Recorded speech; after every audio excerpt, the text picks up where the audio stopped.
रोना नहीं है, दुखी नहीं होना है, परेशान नहीं होना है, भटकना भी नहीं है, इधर उधर जाना भी नहीं है। बस एक काम करना है, विश्वास। और एक बार विश्वास करके देखो, चमत्कार होगा। एक बार विश्वास करके देखो। मैं रोज आपको एक अनुभव सुनाता हूं। ये उन लोगों के अनुभव है जिन्होंने विश्वास किया है। आज फिर एक अनुभव सुना रहा हूं, सुनिए ध्यान से। किस तरह मन की बात सुनते हैं ठाकुर। आपका विश्वास ही चमत्कार करता है, इसलिए सिर्फ विश्वास कीजिए। हरे कृष्ण दोस्तों, मैं हूं अनुज शर्मा। पंजाब लुधियाना की रहने वाली रेनू अरोड़ा बताती हैं कि सन 2003 में उनकी शादी हुई। शादी होने से पहले भगवान श्री कृष्ण के अनन्य भक्त थी। जन्माष्टमी के व्रत रखती थी। शादी होने के बाद व्रत रखना छोड़ दिया। 2003 से 2009 हो गए। जीवन में सब कुछ मिला, सारे सुख मिले, लेकिन संतान नहीं थी, संतान सुख प्राप्त नहीं हुआ। मन दुखी रहता था। शादी के बाद हर औरत की इच्छा होती कि वो मां बने, उसकी गोद भरे, वो अपने बच्चों के साथ खेले, मातृ रूप में स्नेह दे अपने बच्चों को। बहुत सारे डॉक्टर्स के पास गए, लेकिन कोई इलाज नहीं हुआ, सबने मना कर दिया। रेनू बताती है कि हर साल दिवाली के दिन घर में कैलेंडर चेंज करते हैं। सबके घर में दिवाली के दिन कैलेंडर बदला जाता है। तो दिवाली के आसपास कैलेंडर खरीदने बाजार गई। जब बाजार कैलेंडर खरीदने गई तो देखा कि एक कैलेंडर पर लड्डू गोपाल है। देखते ही लड्डू गोपाल ने इनको मोहित कर दिया। गौर से देखने लगी उन्हें, और मन में एक आवाज आई। मन ही मन लड्डू गोपाल से कहा कि हे ठाकुर, यदि जन्माष्टमी से पहले आप मेरे घर आ गए तो मैं जिंदगी भर, जब तक मेरी आखिरी सांस है, ये कैलेंडर किसी को नहीं दूंगी, हमेशा अपने पास रखो। और शादी से पहले जो जन्माष्टमी के व्रत करती थी, वो व्रत फिर से करना शुरू कर दो। एक कैलेंडर देख करके, लड्डू गोपाल देख करके मन में ये भाव आया। वो कैलेंडर घर ले आई। रेनू के मन की बात रेनू के मन में ही थी। जनवरी का महीना आया, 2010 जनवरी। जनवरी के महीने में रेनू को पता लगा कि वो प्रेग्नेंट है। मन अति प्रसन्न हो गया। घर में खुशी की लहर दौड़ आई। सब खुश हो गए। ठाकुर जी पर पूरा विश्वास था। डॉक्टर के पास गए, जिन डॉक्टर्स के यहां इलाज चल रहा था, उनसे मुलाकात की, अपनी सेहत का ध्यान रखा, देखरेख की। 25 सितंबर की डेट दी गई कि 25 सितंबर को डिलीवरी होगी। तो 25 सितंबर की डेट दी गई। काफी दिन के बाद पता लगा कि जिस डॉक्टर की निगरानी में रेनू थी, वो डॉक्टर हॉस्पिटल छोड़ करके चली गई। अचानक से 31 अगस्त को रेनू के बीपी में गड़बड़ हुई। बीपी बढ़ गया। हॉस्पिटल ले जाया गया। जब डॉक्टर के पास अस्पताल ले जाया गया तो डॉक्टर ने कहा कि हालत खराब है, बीपी काफी बढ़ गया है, सिजेरियन करना पड़ेगा। ऑपरेशन हुआ। यह 31 अगस्त 2010 की बात है। जब ऑपरेशन हुआ, उसके बाद एक संतान की उत्पत्ति हुई, बेटा। रेनू को पूरा यकीन था कि मेरे कान्हा जी मेरे पास आएंगे।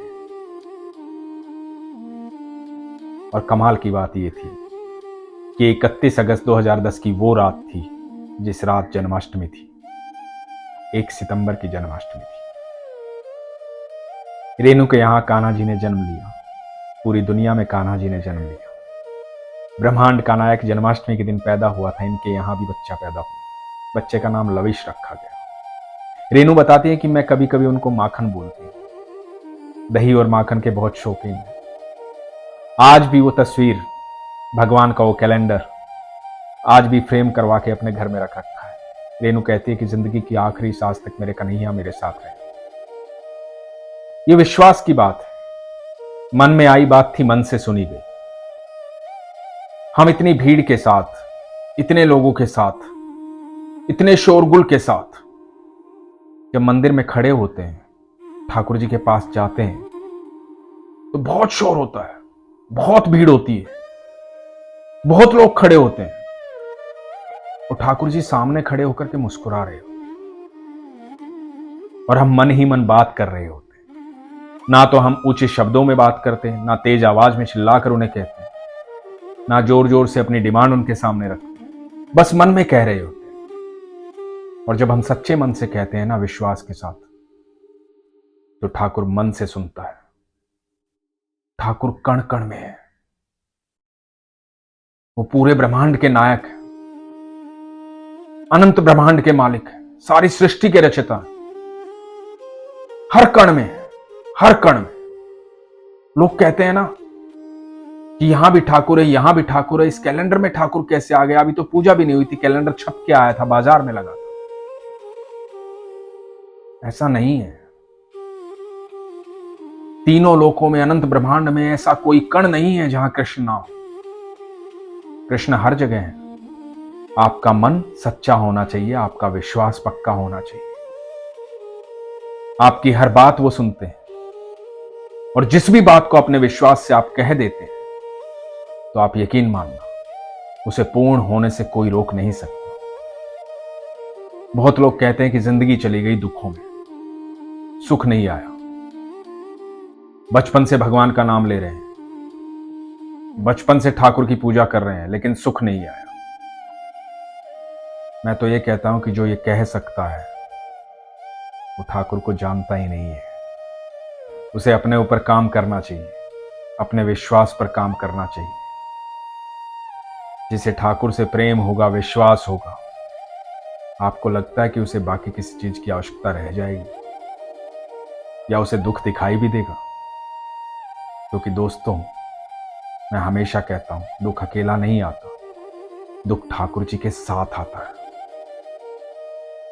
अब आपके ऊपर है कि आप दुख को देख रहे हो या ठाकुर जी को देख रहे हो। और यदि आपने ठाकुर जी को देखा, विश्वास किया, तो दुख डर के मारे भाग जाएगा। दुख इसीलिए साथ आता है कि ये ठाकुर जी को नहीं देखेगा, मुझे देखेगा और मैं यहां कब्जा कर लूंगा, मैं इसके साथ रहूंगा और मैं इसको डराऊंगा।